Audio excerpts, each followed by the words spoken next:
अस्सलाम वालेकुम एवरीवन।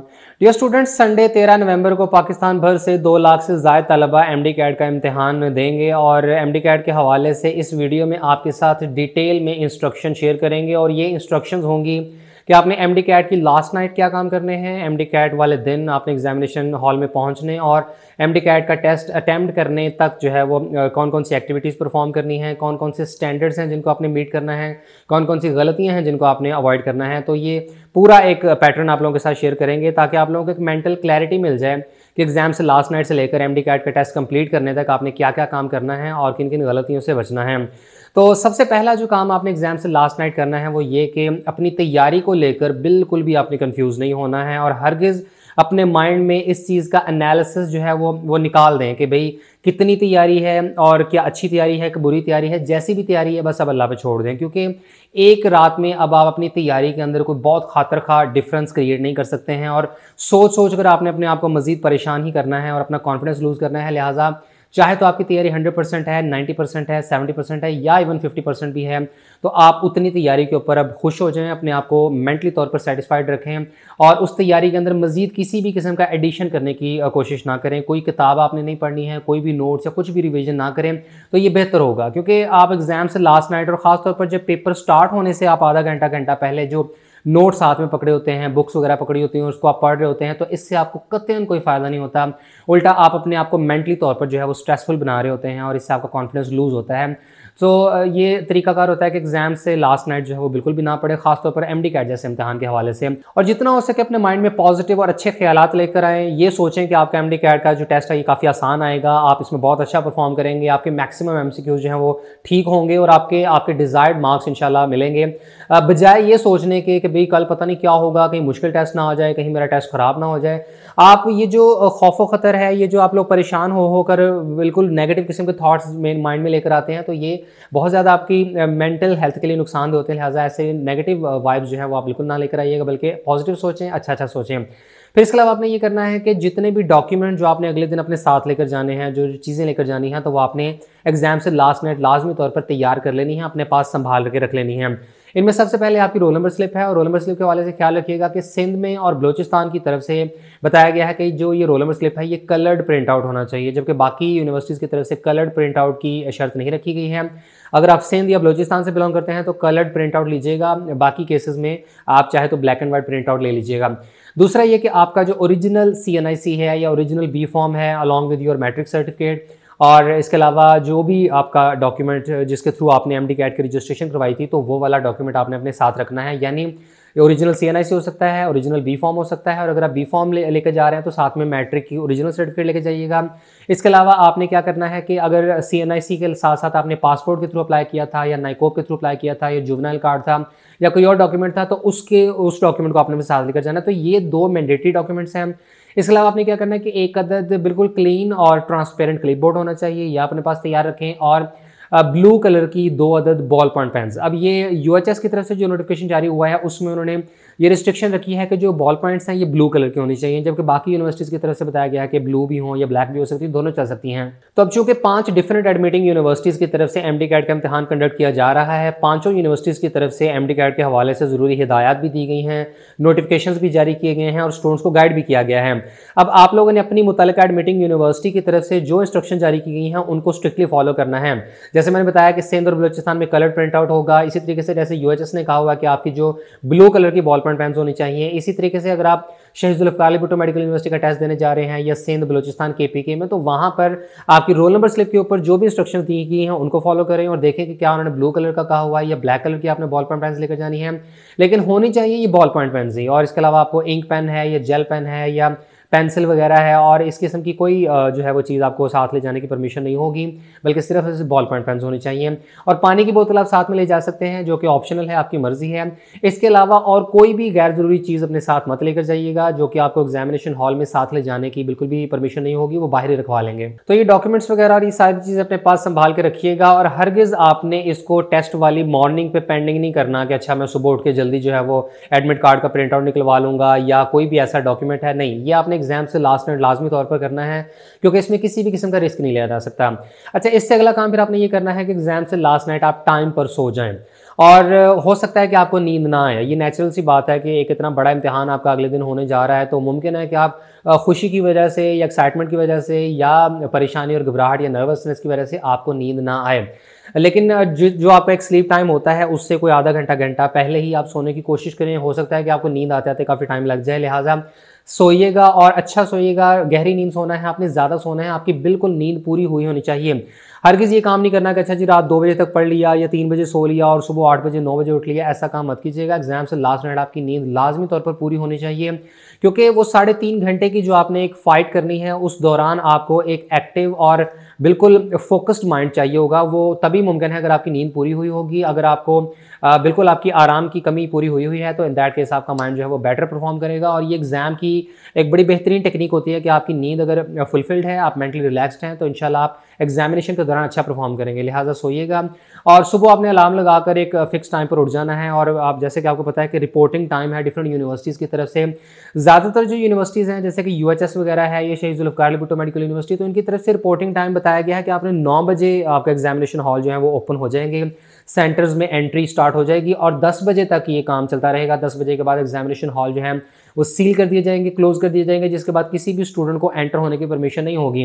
लिहाजा 9 से 10 के दरमियान आपने लाजमी तौर पर एग्जामिनेशन हॉल में पहुंचना है। और ये काम ना कीजिएगा जैसे आप लोग कॉलेज में जाते हुए करते हैं कि अच्छा जी कॉलेज का टाइम लगने से 5 मिनट पहले निकले, बाइक भगा के फ़ौरन पहुंच गए। ऐसा काम आपने MD कैट वाले दिन नहीं करना। अगर आपका एग्जामिनेशन सेंटर आपके घर से 5 मिनट के डिस्टेंस पर भी है, फिर भी आप आधा पौना घंटा या 1 घंटा पहले घर से निकल जाइएगा। वहां पर एग्जामिनेशन हॉल में पहले पहुंचने में बिल्कुल भी कोई नुकसान नहीं है, बल्कि ये आपको मेंटली तौर पर एक कॉन्फिडेंस देता है। बजाय ये कि आप बिल्कुल लास्ट मिनट पे पहुंचे और वहां पर इतना रश देखें और देखें कि ये क्या हो रहा है, कैसी कैसी मखलूक वहां पर आई हुई है।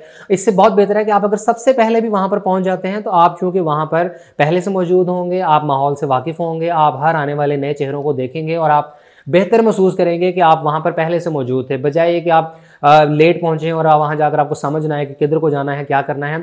टाइम पर पहुंचिएगा और इसमें किसी किस्म का आपने रिस्क नहीं लेना है और इसमें टाइम का मार्जिन रखिएगा। अगर आपके घर से 10-15 मिनट की ड्राइव है तो ये मार्जिन रखें कि खुदा ना खास्ता रास्ते में अगर गाड़ी ख़राब हो जाती है या पंक्चर या खुदा ना खास्ता कोई भी मसला ऐसा बन जाता है तो उसका आप टाइम मार्जिन रखें। और 9 बजे एग्जामिनेशन हॉल में पहुंचने की मैक्सिमम कोशिश करें। अगर खुदा ना खास्ता किसी वजह से लेट होते भी हैं तो 9:15 9:30 तक मैक्सिमम पहुंच जाएं। बिल्कुल लास्ट मिनट पर पहुंचने वाला काम ना कीजिएगा। उससे होता ही है कि आप मेंटली तौर पर वो जो एक स्ट्रेसफुल बन जाते हैं, एक घबराहट का शिकार होना शुरू हो जाते हैं। वो चीज़ आपके माइंड के ऊपर तारी रहती है। हो सकता है पेपर आपका स्टार्ट भी हो जाए और अभी भी आपके ऊपर वो घबराहट सी तारी रहे। लिहाजा टाइम पर आपने लाजमी पहुंच लेना है। और अगर आपको अपने एग्जामिनेशन सेंटर का नहीं पता, गूगल मैप से हेल्प ले लें या किसी से पूछ लें। और आपको एग्जैक्ट पता होना चाहिए कि आपने किस रास्ते से जाना है और कितनी देर में आप अपने एग्जामिनेशन हॉल में पहुंच जाएंगे। फिर MD कैट के टेस्ट वाले दिन आपने सुबह उठकर लाजमी तौर पर एक काम करना है और वो ये कि आपने नाश्ता लाजमी करना है। और नाश्ता ना तो बिल्कुल ही हल्का सा हो और ना ही बहुत हैवी नाश्ता आपने कर लेना। हैवी नाश्ता तो बिल्कुल ही नहीं ना करना, ये उल्टा आपके लिए नुकसान भी साबित होगा। नॉर्मल नाश्ता कीजिएगा जितनी आपको एनर्जी की ज़रूरत है। और नाश्ता किए बगैर हरगिज़ आपने MD कैट का टेस्ट देने नहीं जाना है।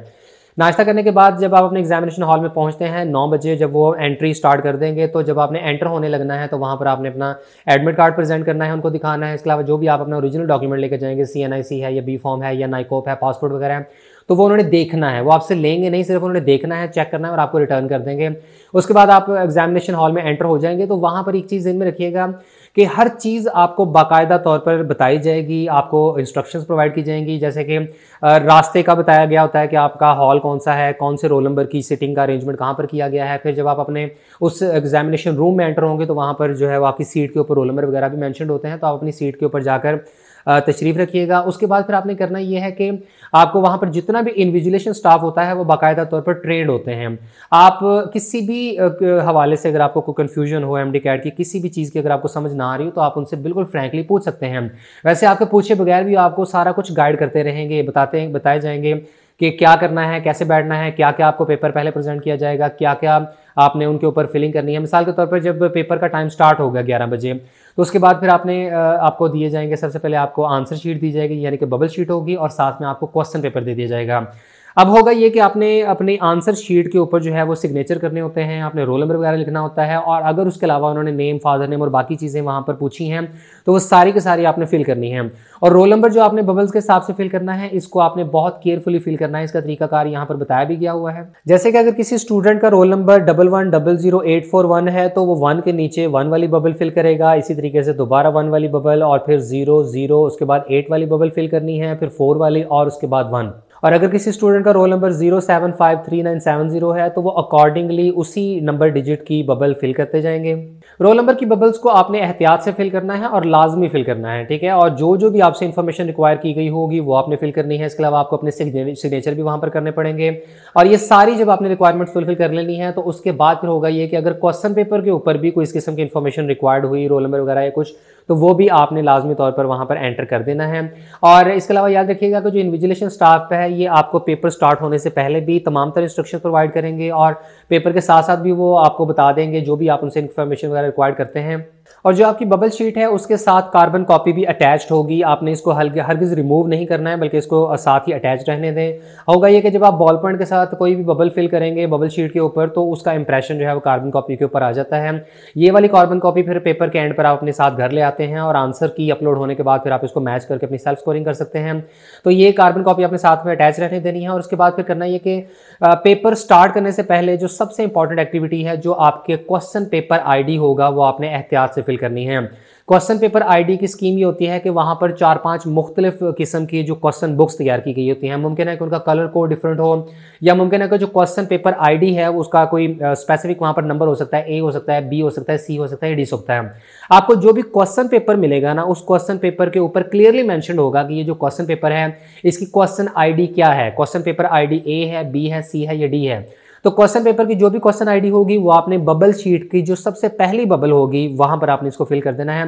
और जब बबल शीट में एक सीक्वेंस के साथ बबल्स दिए होंगे तो यहाँ पर ख्याल रखिएगा जो पहली रो है ये क्वेश्चन पेपर आईडी की है, और दूसरी रो से फिर क्वेश्चन नंबर 1 की बबल स्टार्ट होती हैं। और हरगिज आपने ये नहीं करना कि क्वेश्चन नंबर 1 की जो बबल है वो आपने क्वेश्चन आईडी के अगेंस्ट फिल कर दी। इससे होगा ये कि आपकी वो जो बबल शीट है ये खराब हो जाएगी। और अगर ऐसा होता है कि आपका क्वेश्चन पेपर कोई और है और उसकी क्वेश्चन पेपर की आईडी जो है वो बबल शीट के ऊपर गलत लगा देते हैं, तो समझे कि आपका पूरा एमडी कैट का पेपर ज़ाया हो जाएगा। बाकी क्वेश्चन पेपर आईडी को अच्छे तरीके से फिल करने के हवाले से आपको इन्विजिलेशन स्टाफ भी बाकायदा तौर पर गाइड करेंगे। और अगर आपको फिर भी कंफ्यूजन हो तो आप लोग पूछ लीजिएगा, लेकिन क्वेश्चन पेपर आईडी में किसी किस्म की गलती ना कीजिएगा। और उसके बाद फिर आपने एमसीक्यू सॉल्व करना स्टार्ट कर देने हैं। इसके बाद होगा ये कि अगर आप पहला दूसरा एमसीक्यू पढ़ते हैं और आपको लगता है कि जी ये बड़े टफ किस्म के एमसीक्यूज हैं, तो आपने बिल्कुल भी पैनिक नहीं होना है। उसकी वजह यह है कि अक्सर ऐसा होता है कि पेपर सेटर जो है ये जानबूझकर मुश्किल एमसीक्यूज हैं वो स्टार्ट में रख देते हैं। लेकिन इसका हरगिज़ ये मतलब नहीं कि सारे के सारे एमसीक्यूज ही बहुत मुश्किल लेवल के होंगे या पूरा का पूरा पेपर बहुत टफ है, ऐसा नहीं होता। क्वेश्चंस की अरेंजमेंट है ना, आसान सवाल भी होते हैं, इसके अलावा मीडियम लेवल के भी होते हैं, डिफिकल्ट भी होते हैं। और अगर आपने पीएमसी का सिलेबस देखा हो तो वहाँ पर तो क्लियरली मेंशन्ड है कि वहाँ पर इजी लेवल के एमसीक्यूज कितने हैं, फिर मीडियम लेवल के कितने हैं, डिफिकल्ट लेवल के कितने हैं। तो बिल्कुल उसी स्टैंडर्ड को मीट करते हुए तमाम जो एडमिटिंग यूनिवर्सिटीज़ हैं इन्होंने एमडी कैट का पेपर तैयार करना है। लेकिन ये कि ये ट्रिक होता है कि जो मुश्किल सवाल आते हैं वो स्टार्ट में रख दिए जाएँ, ताकि स्टूडेंट्स का वो जो एक इमोशनल क्वेश्चन है उसकी टेस्टिंग की जा सके कि ये बच्चा अपने आप को मेंटली कितना स्ट्रॉन्ग रख पाता है। बाकी इसमें टेक्निक तो ये होती है कि सबसे पहले आप बायोलॉजी के एमसीक्यू सॉल्व करना स्टार्ट कर दें, क्योंकि बायोलॉजी का जो पोर्शन है ये आमतौर पर सबसे ज़्यादा आसान होता है। इसमें बुकिश लाइंस उठाकर दे दी जाती हैं, ये रिलेटिवली इजी होता है और आप इसको बड़ी आसानी से कवर कर लेते हैं। मोस्टली जो बायोलॉजी के एमसीक्यूज हैं ये बहुत कम टाइम में कंप्लीट हो जाते हैं, लिहाजा बायोलॉजी सबसे पहले करें। इसके बाद फिर आपने मूव करना है इंग्लिश या केमिस्ट्री वगैरह की तरफ, और सबसे एंड पे फिजिक्स की तरफ आइएगा, क्योंकि फिजिक्स में अक्सर एमसीक्यूज थोड़े लेंथी होते हैं और इसमें अगर न्यूमेरिकल के सवाल आ जाते हैं जो कि टाइम टेकिंग होते हैं तो उनको सबसे एंड पे सॉल्व कीजिएगा। बाकी अगर आपने बायो स्टार्ट किया ना सबसे पहले, तो इसका हरगिज़ ये मतलब नहीं कि बायो के सारे एमसीक्यूज करके ही फिर आपने अगले सब्जेक्ट की तरफ मूव करना है। बायोलॉजी के जो एमसीक्यूज हैं उनमें जितने आप आसानी से सॉल्व कर सकते हैं, अगर उसमें भी मुश्किल लेवल के सवाल हैं तो उन्हें वक्ती तौर पर स्किप कर दीजिएगा, ठीक है, उनको आप एंड पे सॉल्व कीजिएगा। और एक बात का हमेशा ख्याल रखिएगा कि अगर आप स्टार्ट में एक मुश्किल सवाल को रीड करते हैं और उसको अटैम्प्ट करने की कोशिश करते हैं, तो मुमकिन है कि आपका माइंड उस वक्त साथ ना दे रहा हो और आपको राइट आंसर पर पहुंचने में दुश्वारी हो, आप उस क्वेश्चन को स्किप कर दें। लेकिन जब आप घंटे 2 घंटे के बाद बाकी सवाल सॉल्व करने के बाद वापस जब उस सवाल के ऊपर आएंगे तो you will feel much better. आपका माइंड तब तक बहुत ज़्यादा ओपन हो चुका होगा। जब आपने कोई 150-200 एमसीक्यू सॉल्व करने के बाद उस एमसीक्यू के ऊपर आएंगे ना, तब तक आप एक बेटर पोजीशन पर मौजूद होंगे कि उस एमसीक्यू को आप अच्छे तरीके से टैकल कर सकेंगे। उस वक्त आपकी मेंटल पोजीशन बेहतर होगी और आप उस एमसीक्यू को सॉल्व कर लेंगे। और ऐसा बहुत बार आता है कि स्टार्ट में मुश्किल सवालात को बिल्कुल मत पकड़िएगा, बल्कि एंड पे पकड़िएगा। उस वक्त होगा ये कि आपके ज़्यादातर जो सवालात हैं वो सॉल्व हो चुके होंगे, और जो मुश्किल नौइयत के चंद एक सवालात रहते होंगे वही आपके पास अवेलेबल होंगे। और इसी को EMD एनालिसिस कहा जाता है, जिसे ईजी, मीडियम और डिफिकल्ट कहा जाता है। यानी सबसे पहले आसान सवालात करें, फिर मीडियम करें और उसके बाद डिफिकल्ट करें। और याद रखिएगा कि अब आपके पास इनफ टाइम है, आपने 200 MCQ सॉल्व करने हैं और आपके पास 3.5 घंटे का टाइम अवेलेबल है, यानी मोर देन 1 मिनट आपके पास टाइम अवेलेबल होगा एक MCQ सॉल्व करने के लिए। और जो इजी लेवल के MCQs होते हैं ये आमतौर पर आप 15-20 सेकंड या चले 30 सेकंड में भी सॉल्व कर लें, तो इजी लेवल के सवालात सॉल्व करने से आपका जो है वो टाइम कम लगेगा, सवालात ज़्यादा सॉल्व होते जाएंगे, और एंड पे हो सकता है कि आपके पास इवन 1-1.5 घंटा पड़ा हो और आपके 15-20 या मैक्सिमम 25 MCQs पड़े हों जो कि थोड़े टफ हों, थोड़े लेंथी हों, और उनको फिर आप ये हो सका कि आप 2-2, 3-3 मिनट भी अगर एक MCQ के ऊपर लगा देंगे तो आप आसानी से उन्हें सॉल्व कर सकेंगे। फिर इसके अलावा ये कि जो आपने रफ वर्क करना है उसके लिए क्वेश्चन पेपर के साथ ही 2 पेजेस दिए गए होंगे, ये टोटली ब्लैंक होंगे और इनके ऊपर आप रफ वर्क कर सकते हैं। बाकी क्वेश्चन पेपर के ऊपर या आंसर शीट यानी बबल शीट के ऊपर आपने बिल्कुल भी कोई रफ वर्क नहीं करना। जो क्वेश्चन पेपर के साथ अटैच्ड होंगे 2 ब्लैंक पेपर्स, उनके ऊपर आपने रफ वर्क करना है। बाकी ये कि MCQs आपने सारे के सारे लाजमी तौर पर सॉल्व करने हैं, कोई भी अनअटेम्प्टेड मत छोड़ के आइएगा, उसकी वजह ये कि नेगेटिव मार्किंग नहीं है। और बाकी इसमें ये कि एजुकेटेड गैस आपने लगाना है, बिल्कुल भी एक रैंडम जैसे वो अकड़ बकड़ बम्बे बो वाला काम नहीं करना, बल्कि आपने ये करना है कि 4 ऑप्शंस हैं तो चारों को अच्छे तरीके से उसका एनालिसिस करें, देखें कि कौन सी 2 ऑप्शंस हैं या एक ऑप्शन है जो बीच में से माइनस हो रही है, यानी जो आपको लगता है कि यार ये राइट आंसर कभी भी नहीं हो सकता। अगर 1 या 2 ऑप्शंस भी आप इस तरह के स्किप कर देते हैं तो फिर उसके बाद अगर आप एक एजुकेटेड गैस लगाते हैं तो उसके राइट आंसर होने के फिर ज़्यादा चांसेस होंगे। तो ये वाला आपने काम करना है, कोई भी क्वेश्चन अनअटेम्प्टेड ना हो। एंड पे अगर आपके पास टाइम थोड़ा है और बिल्कुल यानी लास्ट 1-2 मिनट हैं और आपके MCQs अनअटेम्प्टेड पड़े हैं, तो बेशक रैंडमली जो है वो आप कोई भी बबल्स फिल करके आ जाइएगा, लेकिन आपने सवाल कोई भी अनअटेम्प्टेड नहीं छोड़ना है।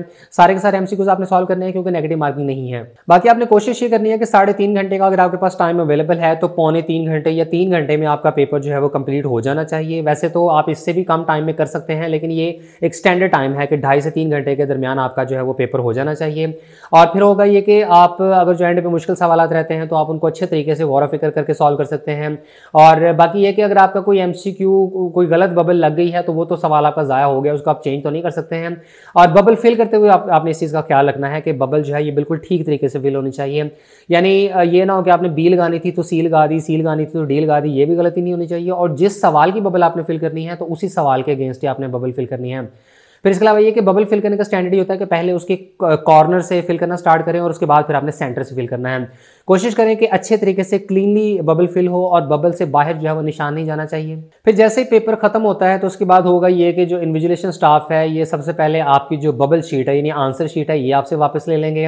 इसके अलावा जो क्वेश्चन पेपर का पहला पेज है वो भी आपसे वापस ले लिया जाएगा, यानी उसके ऊपर जो आपने नेम, रोल नंबर वगैरह लिखा होगा तो ये 2 चीज़ें वापस कर दी जाएंगी। जबकि जो बबल शीट के साथ कार्बन कॉपी होगी ये आपने अपने पास रख लेनी है, और जो क्वेश्चन पेपर है जिसमें ये सारे 200 MCQs लिखे होंगे तो ये वाला क्वेश्चन पेपर भी आपके पास रहेगा।